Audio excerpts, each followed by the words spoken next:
And we are the Okay. Money, the Mindset and Mentoring podcast. We got Monica Kaufman here with us today. And we were just having such a good conversation. We're like, shoot, we should have just pressed the record button back then. And, And I was silly and I didn't mention it, but that's okay. no, it's all good. It's all good. Money is such an important conversation to have. And, I've got the podcast, the Money Mindset and Mentoring podcast. And what sits right in the middle of money and mentoring is the word mindset. Mm-hmm. And I think the one thing that as people talk about investing, as people talk about saving or earning money is really what is their mindset around that. And I want to start talking about that first and kind of get your interpretation of what is a healthy or what is an unhealthy money mindset. Okay, so let's define the term mindset. And if we're looking at it from a technical viewpoint, I would argue that it's the lens through which you perceive, feel, think, and act. Okay, so my mindset on money is this is a tool in my hands. What am I doing with it? And that's something I'll tell people. It's like, look, it's nothing more than a set of tools. There's no reason to be afraid of tools. But like the first time I used a hammer as a kid in a woodworking class that my mom signed me up for, I literally was a little afraid of it. First time I used a saw, I was a little afraid of it. First time I sanded something and was a little sloppy, I understood why I needed to be a little bit concerned. It's the same thing with your money. So I don't want people to be afraid, but I also want people to be aware that there's all sorts of emotions with it, and you need to be aware of your emotions. I can tell in my own life what's going on with my emotions based on some of the financial choices I'm tempted to make. And so what I struggle with and I work with people on a lot of times is let's get the mindset right. Let's understand what a true wealth mindset is and what it isn't. And then let's go from there. Like I'll give you an example. I was involved with a women's organization here, very prestigious. They do unbelievable charitable work. They do so much, both on the personal level and on the larger level. They have a huge impact in the community. And yeah, there are a lot of people who get involved with the organization for the wrong reason. They're using it only as a networking tool. And you usually can tell those are the people because they have on the floor all the fake Louis Vuitton bags. So I described it one day as it was as if the Louis Vuitton monster had vomited out all the fakes all over the floor. Okay. And here's the piece. The people that I know of who have true wealth don't need to project that. Now, there are people for business reasons or for career reasons where they will project wealth and they will project that as part of their costume. And I understand that. But if you're not that person, my question is, what are you doing here? If this is something that you can afford to do and it doesn't affect you, great, do it. But if it's not something you can afford to do you really think it's actually sending the message you think it is? I love wearing brands. It's something that's really important to me. And the brands I love wearing is like my mortgage business, Real Approved. I love wearing my real estate brand, Keller Williams. I love wearing my podcast brand, podcastlaunch.ai. Those are my favorite brands to wear. If I'm wearing somebody else's brand, like a Louis Vuitton, I feel like they should be paying me because I'm advertising them. But you have a wealth mindset because you value yourself and you're promoting yourself. Okay. For me, quality is something that matters. And that matters more to me than the outward sign of the logo or the brand. Okay. So again, it just is. I think it also, when it comes to that personal branding, and it's something I think it's really important. But when it comes to that personal branding idea, I think back to a time where I was a real estate agent and I was out showing houses and I'm driving down a street and I'm Dutch. So we're known to be a little frugal. Okay. And I'm driving this old jalopy of a Volkswagen Jetta and the shocks are kind of a little soft and I'm going down and we're going over this one road that has the more speed bumps than I think I've ever seen. It was ridiculous how many speed bumps this road had. And every time I go over, my car is just twerking on the back end. As my clients and they're just watching my car twerk and and I could see them giggling in the back. And then doesn't the trunk just let go? And now it's just like popping open. And so I'm twerking and popping my collars, as I'm going down the road, I'm thinking I'm mortified. And then as we pull up into the house that we're going to show, another one of the other real estate agents pulls up in his shiny new Tesla and they're like, oh man, he must be really successful. And I'm thinking, I know that agent. I make 4 times as much as that guy does. And because I know with the GCI that guy has, and I'm driving this car, but it was the perception of wealth that was required in certain industries and in Right. certain Well, situations. let's shift that. Okay. So in my industry, it's interesting because when I first started off at Merrill, I had been a part of different organizations, and one of the people that I knew, tremendously successful guy, had a reputation for being very, very generous, but really tough. And at one point I asked him, I said, look, if you really need a financial advisor, let's talk. And he looked at me and he said, I'll give you a chance. So we arranged to meet at a Starbucks. He chose the Starbucks. He got there 30 minutes before I did. So Mm, he was way early. I was early. He wanted to see the car I drove up in, and he wanted to see how I acted with the baristas and everybody else around me. He mm, wanted to see if I was real with people who could help me versus people who couldn't. And he was judging if I really was the person that I thought, if I really am the person that he thought I was. And he told me about it. Now, mind you, this man was driving a 7-year-old Acura. And he told me he was pleased to see me drive up in a top of the line Honda Accord at that point, V6 with leather. Okay. That was a couple of years old, well maintained. But he didn't want me driving up in a Mercedes Benz. He mm. didn't want me driving up in something that he didn't think I could afford. This is a man who was living in a house that you wouldn't believe. Like most of the people that I've had as clients who've been very financially successful do not flaunt it. They Yep. just don't. And you I would yeah. they don't flaunt it because they don't have to. In fact, when I lived in Arizona, there was this one individual I met, family wealth, multi-generational. He ran the family foundation. And he didn't introduce people with his full last name. It was a hyphenated last name. He only did the first part of it. And he never wore his expensive watches out when he would meet people initially the first time. He was so tired of women trying to chase him for the fortune or for people trying to solicit him for who he was. They didn't see the person inside. Okay. And so that's part of it. I mean, it's at a certain point you become comfortable in your own skin. So like the millionaire next door mindset is whatever car you have has to be well maintained and presentable, and you buy quality over something that's disposable. Yeah, when I used to build houses, I ran an HVAC company. We used to do houses that were anywhere between 20,000 square feet up to 55,000 square feet. So these houses were like the size of schools. Hmm. And you're right, like a lot of the people that we would talk to, you know, they were extremely wealthy, and they would own multiple houses like this. They would have one in Florida, they have one in Europe, they'd have one here, they'd have one, all over the world. And they were always very, like, the ones who were good. I'm going to talk about the good ones. Were always very humble. They were always very modest. When I worked with the Reichmans, I remember this day. I was in the basement and I'm cutting concrete in the basement. And this Wow. is Mrs. Reichman. She comes downstairs and she's like, "Would you like to have a tea?" Like, okay. And so she brings me up into her kitchen and I'm covered in dust and I'm like mortified because I'm like, I'm going to leave this whole mess.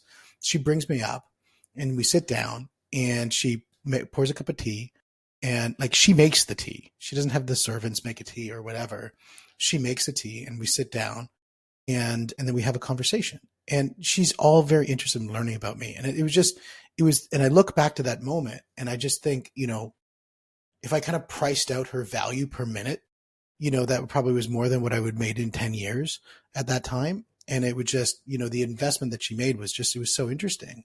And then when I put that in couple with somebody who's I met with, a few months ago, where we went down, she invited me into her place and she sat me down and said, "Would you like a coffee?"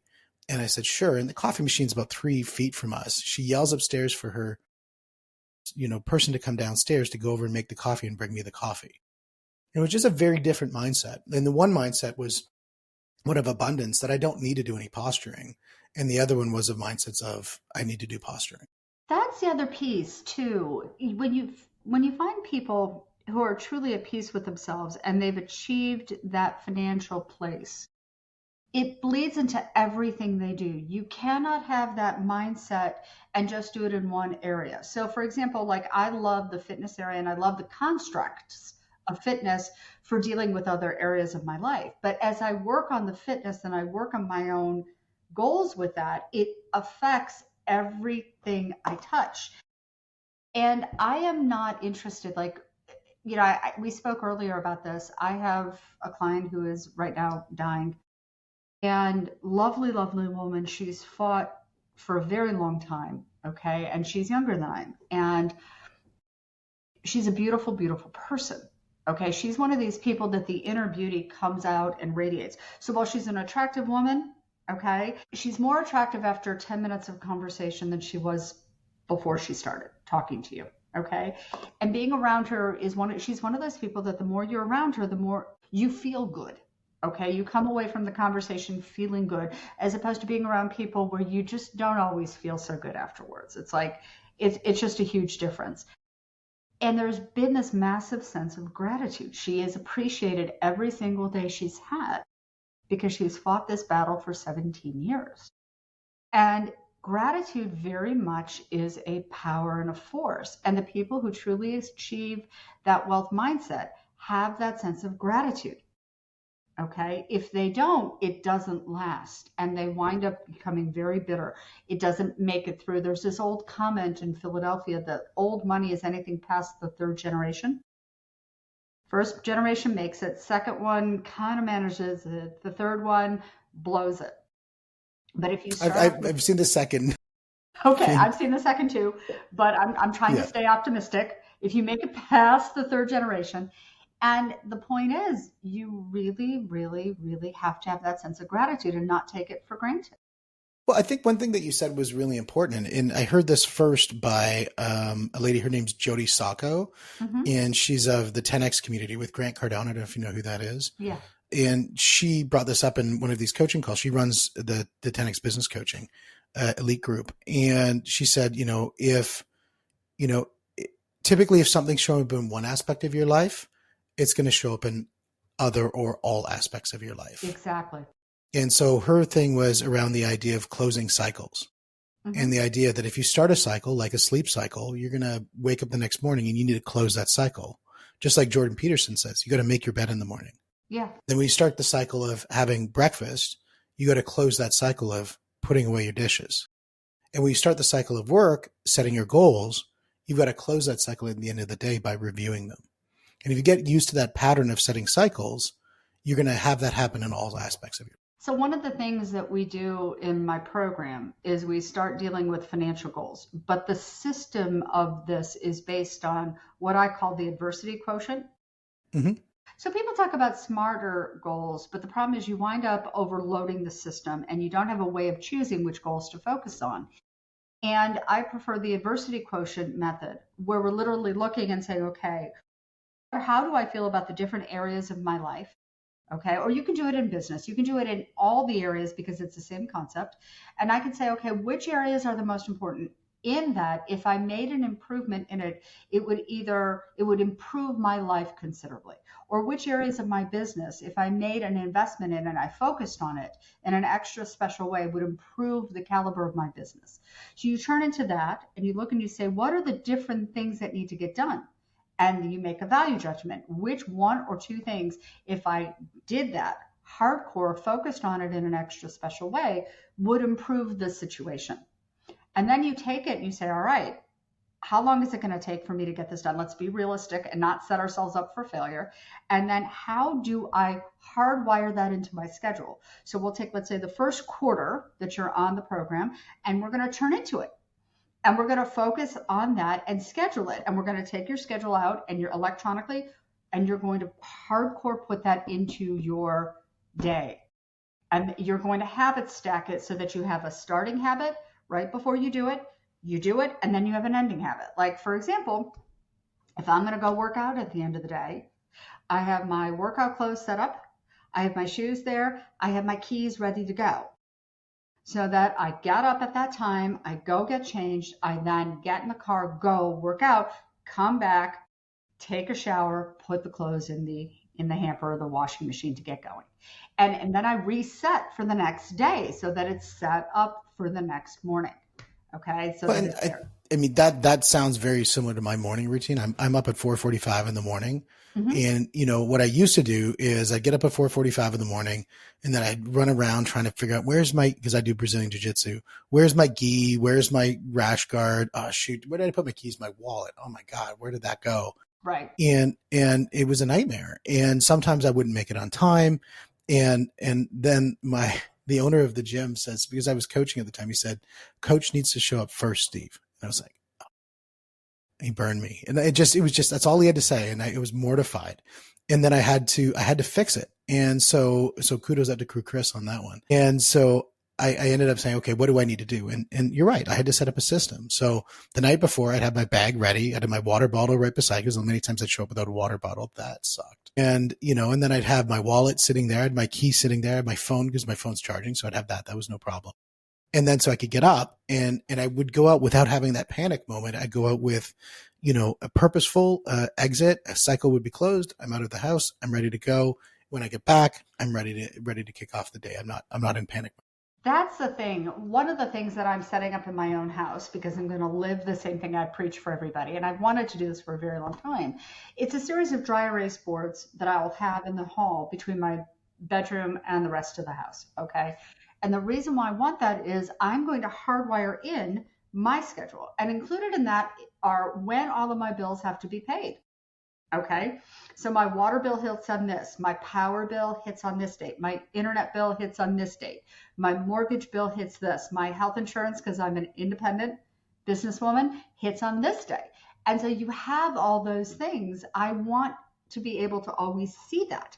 I want to be able to always do that. One of the things that I'll say to people is we're going to set up a system so that on a monthly basis, on a week, the day that this is going to go out, and the week it's going to go out. So you'll start off on Sunday or Saturday, whichever day on the weekend you choose, where you have the ritual where, for example, you'll have the computer set up, whether it's in your office or your bedroom or on your kitchen table, wherever it is. You're going to sit down. You're going to have that set up so that you have, let's say you get your coffee or your tea, you sit down, you do it, and then afterwards you give yourself the reward where you're going to monitor what's in the account, what's going out this week, and then I want you to check your credit. Some of the banks will have on the account, they'll monitor your credit for you, and you can flip a switch and see it. I want people to start scheduling that accountability. If you don't make that as part of your routine and hold yourself accountable to that, it won't happen. Yeah. And that's so critically important. I think for us, we do have the whiteboard that, goes out 3 months. And that's how we schedule all of our kids' stuff, because we want them to know what's coming up and different events and stuff that are happening. We use that for that. So I'm fully engaged with the idea of having the whiteboard and having something big and visual, a little bit malleable, because things do change on that. That's why it's not a permanent marker board. It's a whiteboard. And so we can change things around. And financially, we do all of our financial reviews on our businesses on the 15th of the month. And so we lock out that day and we get those things checked up. And we know that, by noon, 1:00, exactly where everything sits, how we're going to sit for the end of the month. And so we have everything got kind of reviewed. The last thing that we do is we have a family review on every Sunday where we review goals for finances and goals for activities. That's awesome. And so we make sure that we have a meeting on every month, on every Sunday, to make sure, are we on target? And that everybody knows, because then, if they see dad's working a little bit longer, I had to go on an extra trip that month, they know why.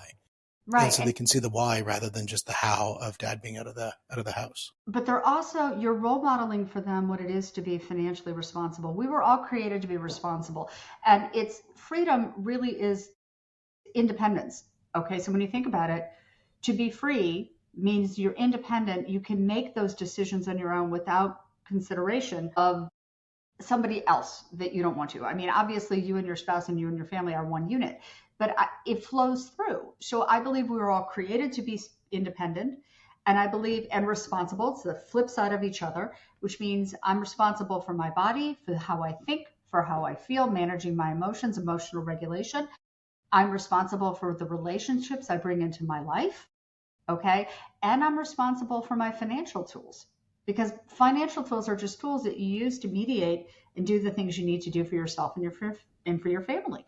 That's it. Demystify it. Make this easy. So the wealth mindset. Go The ahead. idea of responsibility, I think, is so critically important. I think it's an overused term, but an understood term I in agree. the sense of responsibility, because most people will take responsibility when it comes to their successes, and then they'll find other people to peg on every time that they had something that didn't go so well. And so they love Well, taking responsibility for success, but avoid it when it comes to challenges. so here's the problem. One, mistakes are the only thing you really have in life. Okay, so when you make a mistake, you have two choices. You can choose to learn from it, or you can choose to blame others and not learn from it, in which case you're going to repeat it over and over and over again until the consequences get so high you can't afford to ignore it. The choice is in all things, and it's hard. I mean, there's all sorts of emotions that go around success, all sorts of emotions that go around programming for all different things, but also including money. I mean, I tell the story of my mother. Off the charts brilliant woman. Off the charts. Okay.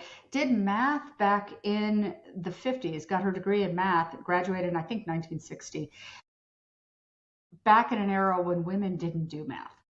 To the Hmm. point, she was at what is now referred to as Case Western Reserve University. The math department didn't really have very many women. And if you wanted to be part of a TA section, teaching assistant section, and get the extra help and to get the extra instruction, you had to be invited in. Well, none of the TAs invited my mother in. Okay, she was a woman and she came from a working class family. Okay, she worked her way up. I mean, her first job was between second and third grade. She was working for the school system, and that's how she paid for her school clothes and her school shoes. My mother was determined to succeed from a very early age, and she worked her tail off and, quite frankly, is brilliant. But Hmm. she never had anybody talk to her about financial issues on a larger scale. Yes, she budgeted, and yes, she was very careful with her checkbook, but okay, those larger issues of being completely out there and financially successful on a larger scale. When she got married, she married somebody who came from money. And when they got divorced, it was devastating for her, not just emotionally, not just spiritually, but financially. And that's another piece that people don't understand.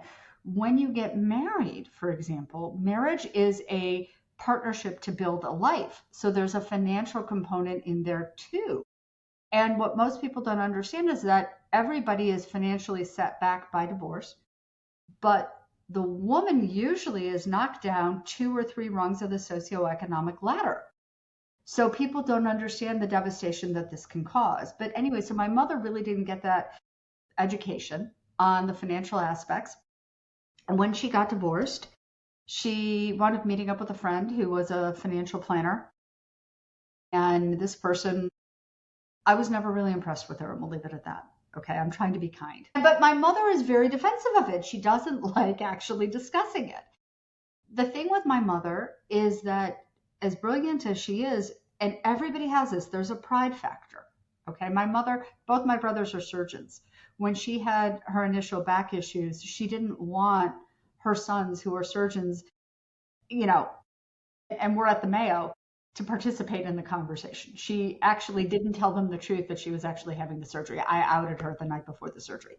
She hasn't really forgiven me for that. But the point is, this is who she is. We have a problem. And the problem is that in the United States, the level of financial literacy has been pathetically low for about 4 to 5 generations.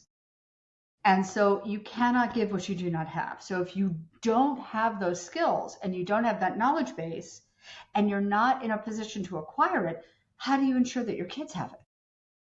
And I think it's such a beautiful time right now for a reinvention on the education system around kids. With the adoption of AI into all aspects of life, the one I think is going to see the most amount of revolutionary change is going to be in the education system. I hope There's so. a lady who's right now building out a whole school system throughout the United States that's really, really debasing the current model, in the sense that if you actually take, and this was, I was mortifying when I found this out, if you actually take the amount of time that's allocated for learning for students on a daily basis, it's 2 hours out of the day. It's So they'll pathetic. spend an hour to get to school. They're going to spend an hour to get from home. They're going to have an hour wasted at lunch. They're gonna have an hour wasted at recesses, which there's no programming. And then all the rest of it is shuffling around for 2 hours of learning. So what this lady does is she actually takes out all of that mess and takes out the teachers completely and puts in AI to do all the teaching. Now, most people think, oh my God, no, don't want that, need to have teachers. Well, no, AI actually does a really good job of actually teaching kids how to learn because it'll adapt to their learning styles, number one. It'll produce amazing metrics, number two, so you have all the KPIs. Now, that doesn't mean that there's not people involved. It means the teachers are now being replaced with AI to do the teaching, but the teacher's role has now changed into being an educational coach. So they come in with KPIs, and they come in and work with the students on a one-to-one basis to really build out learning plans and to really help the kids become successful. And it also allows for times for the kids to get out and do joyful activities that are outside of the school. So interesting. Two things that I wanted to bring up. One, in response to that. One, South Korea, I think, did an experiment where they judged what would happen if they just had a teacher read from the textbook, okay, in front of the kids, versus they had a teacher teach the program lesson plan. And they found that if the teacher just sat there and read to the kids, there was a better actual performance outcome than if they were going through their modern teaching methods, which I find bizarre. My kids went to a Montessori school because Montessori, if done correctly, and not all of them are correct, okay? No, some of them are free for all, but Montessori, when done correctly with the right child, okay, if it works with their learning styles and their personalities and is reinforced at home, don't forget the home component, works extremely well, and the kids are extremely efficient. So the kids don't have to do homework. They wind up learning how to do homework because they have to learn how to manage it at home. But my kids learned from a very early age that this was their work, not mine. And they'd say, Mom, you do your work, I'll do mine. You don't have to worry about it. Okay. And I never had to manage their homework ever. Okay. Which was great, but I had to cooperate with that system. The second thing is I didn't realize the extent of the lack of knowledge and the multi-generational aspect of financial literacy until I taught a course in my kids' middle school. And I don't know that I told you about this, but I went in to teach what I called economic and financial reality. So it would be an economic concept and then the finance and then apply it in their lives. And the first time I did this, I was a little raw with it, but after a few minutes I said, all right, let's cut to the chase. Huge whiteboard, ceiling to floor. Okay, ceiling, and it was just covered this huge wall. And I turned to the kids and I said, 7th and 8th graders, tell me what you want in your lives. So the boys, God bless them, had all sorts of interesting things that they wanted, but they could name it, and they were pretty predictable. The girls, this was Arizona, Scottsdale, Paradise Valley, came back with, they could tell me the jewelry, the houses, the furs, the clothes, the trips, the airplanes, all of it, the yachts. They were able to give it in great detail. This is what they wanted. This is what they expected from life. And I filled up the whiteboard and turned to the kids and said, how are you going to pay for it? In the center of the room, there was the popular girl and the popular boy. And they're sitting right next to each other and they're kind of cute. And the popular girl waited a few seconds and then filled in the silence with, I'm going to marry someone who will buy it for me. And that young man sitting next to her, God bless him, shifted his body and the desk at the same time and said, good luck with that. And that started a whole snowball of a conversation. So at first I thought it was going to be a problem with the class. And then I found out that the feedback from the parents and also the head of that little middle school was very positive. It was part of a charter Montessori. Very, very, very positive. So a couple of weeks later, I'm in the room and I saw all the kids had like Frappuccino drinks, Starbucks drinks. Okay. It was relatively new at the time. Whatever it was there. And I saw a bunch of the girls, not all of them, had big fraps. And I turned to them and I said, okay, how much did it cost for that drink? And they told me the drink, I think it was like $4 at the time, because this was years ago. And I said, all right, how much did it take? Did you buy that yourself with money you earned, or did your parents give you the money? So none of the kids who actually worked to earn extra money had actually bought their own Frappuccinos. All of the kids who had them got the money from their parents. So I asked them, I said, how much did it take your parents to earn to be able to give you the $4 for that? And they said, well, $4. I said, no, there's federal income tax. So we talked about that. There's in Arizona state income tax. There's sales tax. So they're like, and Canada will have carbon tax on top of it. God, don't remind me of Canada. Then, I turned to the kids and I said, okay, is this a want or a need? And they said, what do you mean? I said, don't your parents have to pay for where you live, transportation, food, power, clothing, shoes, all of those things, medicine, healthcare, before you get a Frappuccino? And they looked at me, and all of a sudden, a bunch of things cascaded in. No one had done that exercise with them. Okay. It's so interesting when people look at the cost of things, mm-hmm. and they'll look at it and say, things are so expensive, and mm-hmm. and then people always ask. I actually had this conversation with a buddy last night. He's starting a shirt making business. Okay. And just, whatever, he's making t-shirts. I'm like, great. Like, I always get t-shirts made, and I'd love you to quote on making my t-shirts. He says, don't worry, I'm going to give you the friends deal. And I said, I'm going to give you some advice. Don't do that. The friends deal works in this way. A friend helps a friend, which means if you're going to give me the lowest price possible, am I being a good friend? Mm-hmm.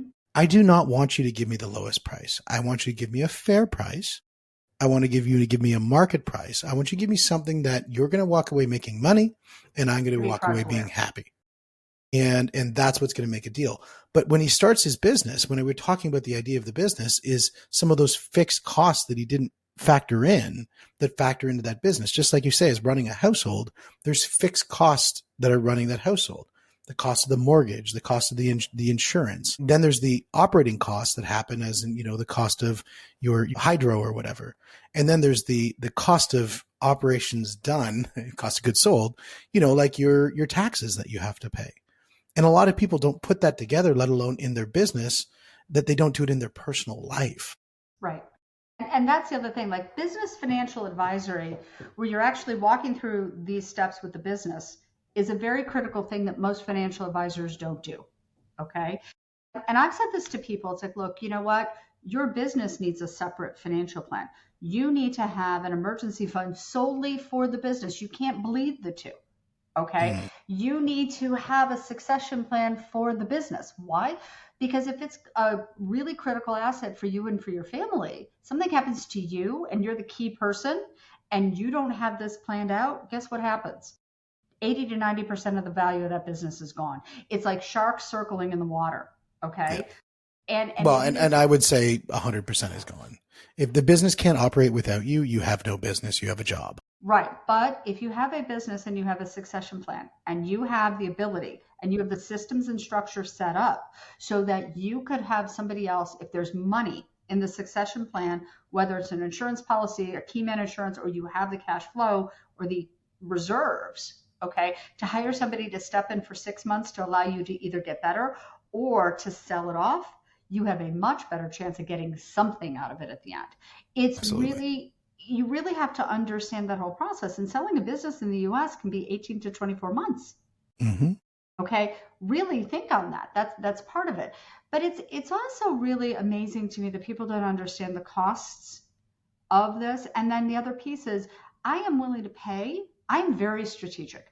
Okay. Everything that I am doing now is tied into either my physical, personal goals or my business. And that's how I'm advancing that. Okay. I recognize I have to invest in my business and I have to invest in my well-being. Okay. And that's just period, the end. Everything that gets done because it's connected to the business. I appreciate that. I do that. I'm all on board with that. People need to understand that there's always an opportunity cost. Always and forever. If I'm making one decision, I'm deciding not to do other things instead of that one decision. I'm talking to you instead of doing something else connected to business or something else connected to family. Yep. Okay. And that's a decision. And it's the best choice you've made. Thank you. Actually, I have fun talking to you, so I learn anyways. So. But I think you're 100% right. Most people don't realize that one yes is 1,000 no's.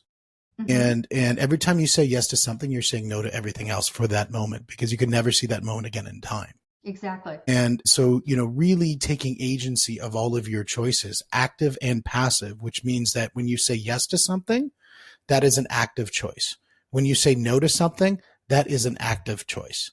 And And I am getting better at saying no. I've also learned, for example, there are some people in my life and that I think are wonderful people, but for a variety of reasons, they are not good for me.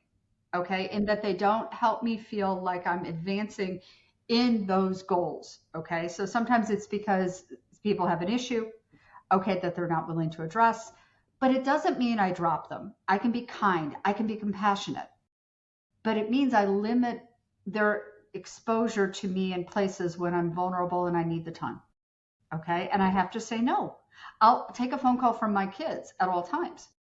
However, they know that when I'm at work, I'm working. So they don't call unless it's important. yep, yep. Okay. And I mean, I have the ability and the luxury of setting those lines with my kids because my kids are in their 20s. They're adults. My kids are young. My kids are 13, 9, and 12. Hmm. And they know when they come up to my office that, when the lights are on, I'm recording. When the blinds are up, they can come in. And so they know all the signals to say whether, and they know when they come up, if I'm on the phone, they're going to give the little, is it short or is it a long conversation? So they know all the hand signals, and they can all be programmed to do that. And if you do that, then what they see is that, when you're working, and that's why I love working at home, because they can see what I'm doing. They can engage with the fact it's not just this black box of working somewhere else. But that being said, I do work in the office at other offices because I also like that same, giving that back same vibe, not to just my kids, but to my peers and my coworkers. Because in that situation, they can also see the activity level that you're doing when you're on the phone all the time, when you're on podcasts all the time, when you're interfacing with people, you're running seminars all the time, and they see that level of activity, and that kind of spreads that amount of enthusiasm towards doing things that are productive. But you mentioned that key word, and that key word is agency. You have complete agency in your life, and you take agency in your life. Okay. So I am a survivor. I know other people who are survivors of, and everybody goes through things in life. Are you a survivor or are you a passive victim? Or are you just sort of a passive witness to it? Okay. You have to decide what exists in your world. Okay. And it's and how you're going to deal with it. You don't have control over everything. What I really truly have control in my life over is very small, and it really boils down to how I respond and how I proactively act.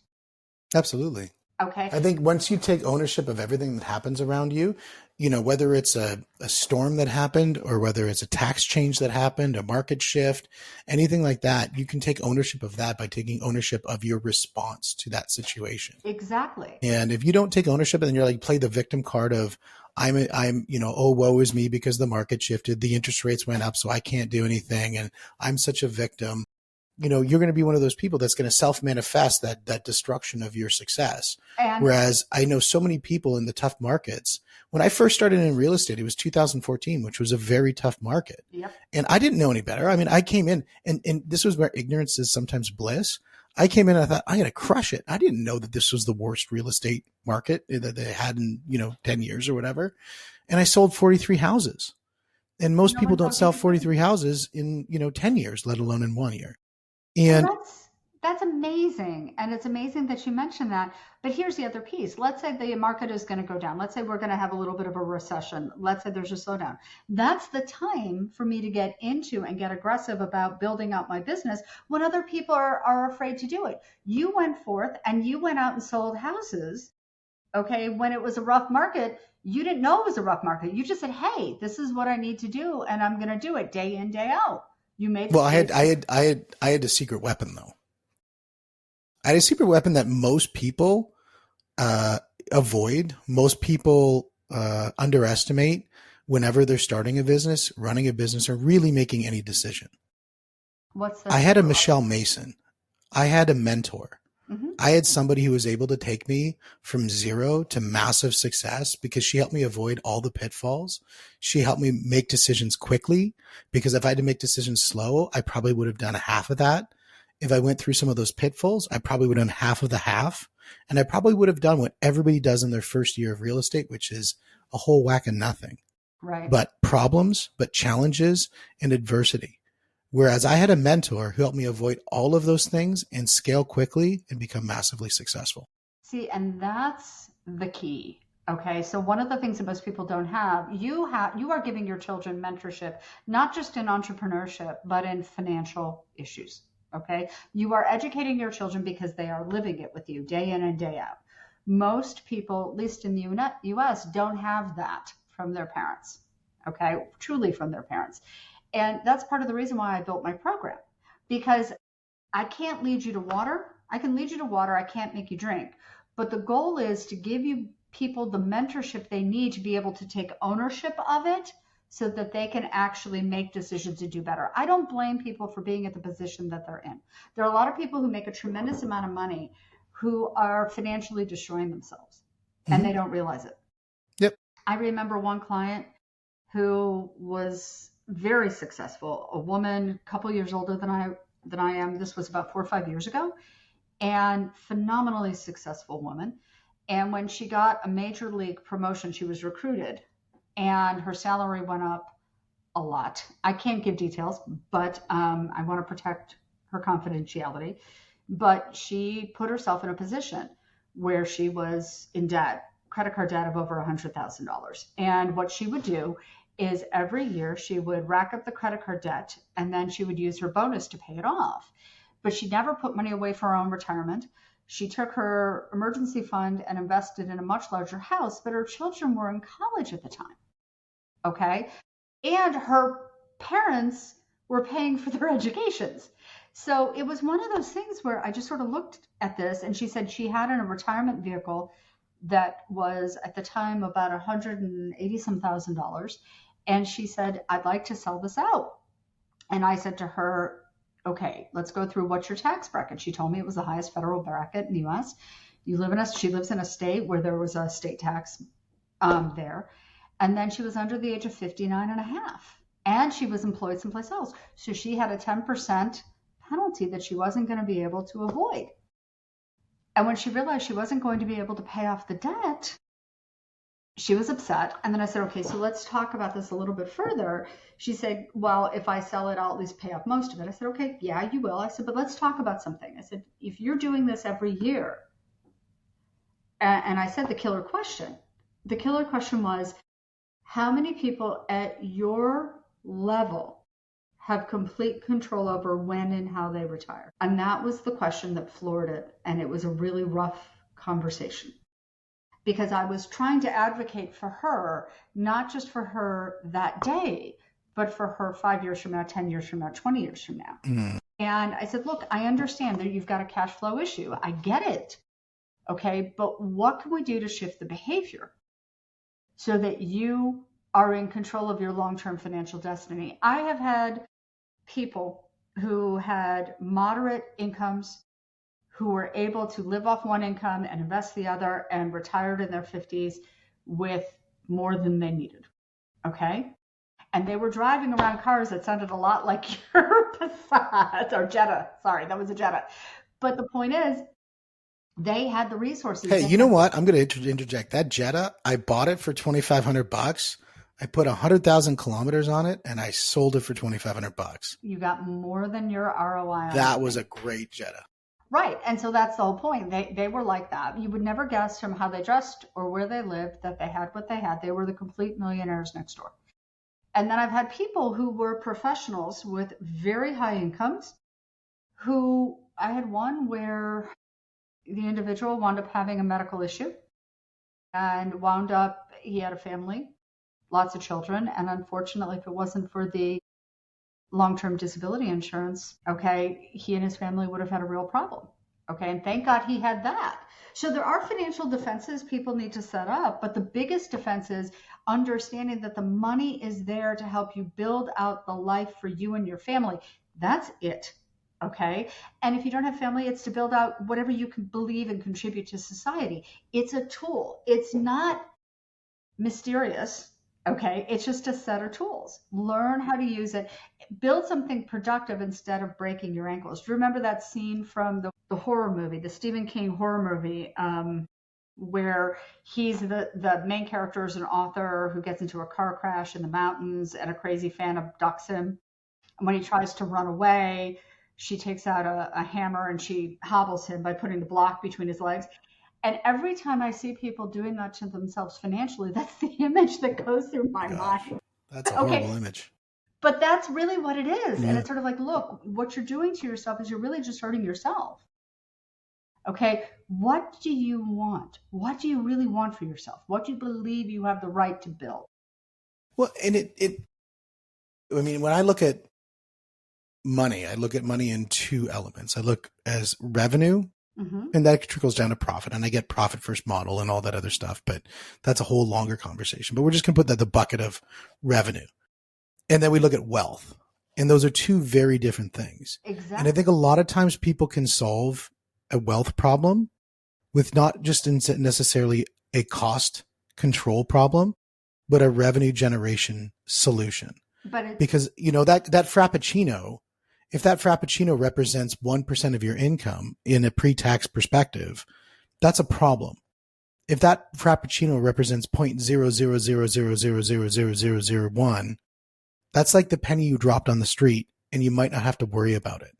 So the idea is if you take that income and you multiply it up to a level to which your costs, your base cost, this is why wealthy people do so well, is that if they contain their costs just like a normal person would have, but they amplify their income to a position that fraction is so small, they're able to make a lot of other choices. And so by not only controlling the costs, but working on growing the revenue side of things so that they can earn more, I think that's something that can give people a lot more opportunities in the future. Here's the thing. You have to be strategic and make that decision. And the question is, do you believe that you have the right to build this out? There are a lot of people who have very strange conceptions of what wealth is and what a wealth mindset is. You cannot go anywhere that your mind has not gone before you. So when I look at the program that I have, and it's really a mentorship program, it's an empowerment program. We work on the psychology of this. We use a lot of the cognitive techniques that have proven so successful, the positive psychology done correctly. Okay. And we build it out on that at the same time as we start off with building financial defenses. And once those are up, we can then start getting strategic on building out the foundation. But it is a mentorship program, and it does have to function on the psychology of it. If you don't believe you have the right to be successful, you're not going to be. You're going to sabotage yourself. Totally agree with that. Okay. And so that's one of those pieces. And I understand this. I've seen this. I've walked through this in my own life.